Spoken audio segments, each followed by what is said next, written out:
এখন বিকেল 6টা বাজে। আমি আজকে কাজে ছিলাম, এখনও আছি, লোকজন নেই, তাই একটু বাইরে ঘুরতে বের হলাম।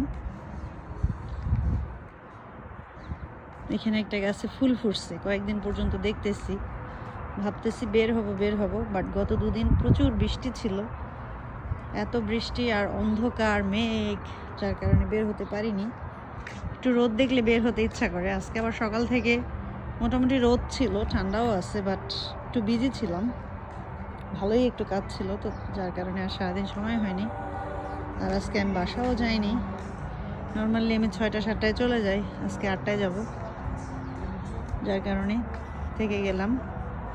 চিন্তা করতেছি এখন 2 ঘন্টা সময় আছে, কি করব। একটু মলে হাঁটাহাঁটি করি, একটু ঘোরাফেরা করি। আজকে ভালোই ঠান্ডা আছে, খারাপ না।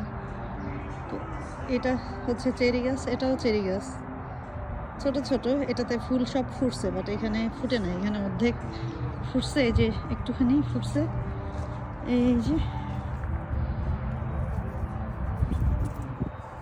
ছোট ছোট ফুল। সেটা ঠিক না, এই ফুলগুলোতে গন্ধ আছে না, তা নেই। এই যে আমি চলে আসলাম এই দিকটাতে, এদিকে সাদা আর নীল আকাশ। ও ওইদিকেও আছে ছোট ছোট চেরি গাছ।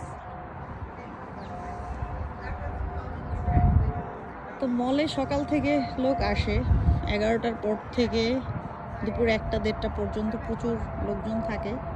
তারপরে গিয়ে আবার কয়েক ঘন্টা থাকে না, ওরা লাঞ্চ করে 12টা-12:30টায় আমেরিকানরা, এর সময়টা একটু বিজি হয়। 1টা-1:30টার মধ্যে ওদের দুপুরে খাওয়া শেষ হয়ে যায়।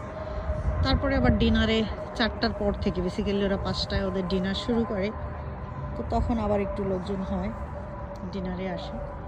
তারপরে 6টার দিকে আবার অ্যাজ ইউজুয়াল সেরকম একটা লোকজন থাকে না, চুপচাপ আর কি। তারপরেও থাকতে হয়, মলের নিয়ম 8টা পর্যন্ত, মল যেহেতু খোলা থাকে, না হলে এখানে ম্যানেজমেন্ট থেকে তারা আবার অনেক নাটক করে, নোটিশ দেয়, ফাইন করে, মানে অনেক কাহিনী। এখানে তো সিস্টেম ছাড়া আমেরিকা চলে না, অনেক ধরনের সিস্টেম আর কি এখানে মেনে চলতে হয়। তো যার কারণে এত ঘন্টা তো থাকলে বোর লাগে। আর আগে এখানে বড় একটা স্টোর ছিল, কাপড়ের স্টোর, ওটা গত 2 বছর হয় চলে গেছে। তারপর একটা ফার্নিচারের স্টোর ছিল, ওটাও চলে গেছে। এখানে একটা কি জানি অফিস আছে, আর এখানে একটা খাবারের দোকান ছিল, ওটাও বন্ধ হয়ে গেছে। ওইখানে একটা ডায়মন্ড জুয়েলারি আছে, আর ওই যে একটা ডায়মন্ড জুয়েলারি, যেখান থেকে আমি সবসময় কেনাকাটা করি। আর ওইখানে গেলেই আমার শুধু কেনাকাটা করতে ইচ্ছা করে, এই জন্য